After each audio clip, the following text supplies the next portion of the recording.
Bapak Ibu, saya akan menjelaskan sedikit mengenai red coffee. Mengapa pada saat minum red coffee terjadi healing process yang kami sebut, atau rasa tidak nyaman pada tubuh. Nah, ini terjadi karena ada banyak masalah di dalam peredaran darah pada orang tersebut. Karena fungsi red coffee sendiri ini adalah untuk memperlancar dan menghancurkan lemak di dalam darah. Sehingga pada saat proses pembersihan pembuluh darah tersebut ada rasa tidak nyaman, di mana pada saat darah yang tadinya jalan tidak lancar dan dibersihkan oleh red coffee, maka darah itu akan berjalan menjadi lebih cepat. Nah, pada saat darah menjadi cepat, maka ada beberapa hal yang rasa tidak nyaman. Dan itu kita sebut adalah healing process. Nah, healing process ini tidak akan terjadi terus-menerus setiap kali minum red coffee. Tetapi ini terjadi hanya di awal-awal saja. Karena pada saat pembuluh darah sudah bersih, maka semua akan menjadi normal kembali. Dan tidak akan terjadi healing process lagi pada saat minum red coffee. Ini terjadi mungkin sekitar 3-5 saset. Setelah 3-5 saset ini, maka semua akan kembali normal.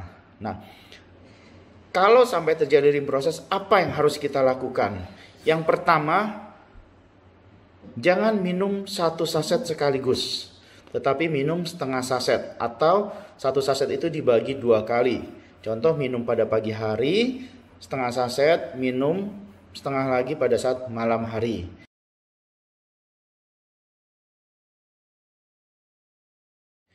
Dan apabila masih terjadi seperti itu, maka yang harus dilakukan adalah minum air putih yang banyak dan dibawa istirahat. Maka pada saat bangun akan segar kembali. Itu yang harus dilakukan apabila terjadi healing process.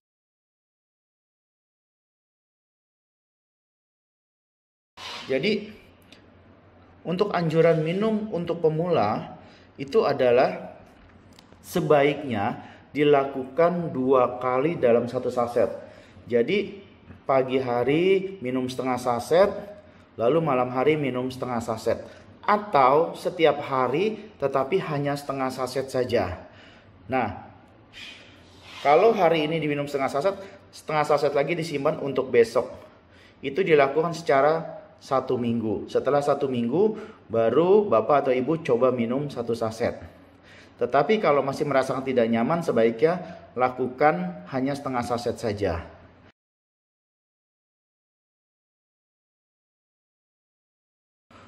Nah, kalau saya boleh sarankan, jangan dicampur dengan susu, karena susu akan menurunkan atau menghilangkan efektivitas dari red coffee sendiri.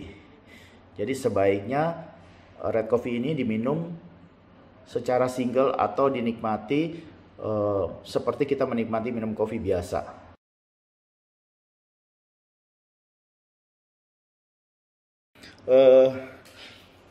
Untuk red coffee sendiri sebenarnya bisa membantu program hamil, tetapi dari sisi prianya. Kenapa hanya dari sisi prianya?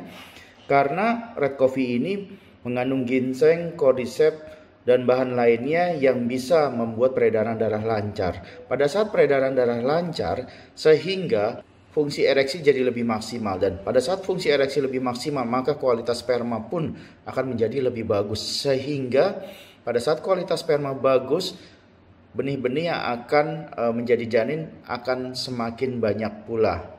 Jadi memang bisa untuk membantu program hamil, tetapi dari sisi prianya saja.